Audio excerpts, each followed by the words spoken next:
actor was in the capital for endorsement duties when the man got talking about working with the legendary actor Amitabh Bachchan in Bijoy Nambiar's Wazir.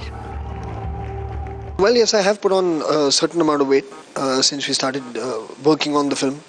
And it's required for the role, to look slightly more muscular than I was in the film that I'd just done before this.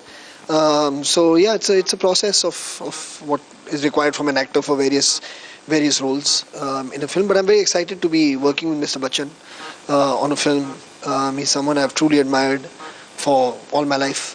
So to be working again with him, I had the good fortune of directing him in Laksh about 11 years ago when we worked together. And now to work with him as a co-actor on a film is very special. And while at it, the actor closely associated with working for women empowerment through his initiative Mard also voiced his opinion on the diktat issued for women by the Hindu Mahasabha in Haryana. The self-styled body that issued a statement advising women not to wear skirts or use mobile phones sure had the actor irked.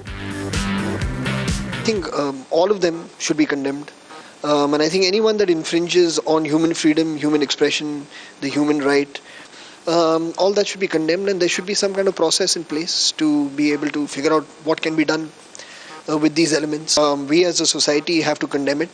We as a society have to constantly stand up, highlight these things when they happen, put a light on it, point fingers and say it's wrong.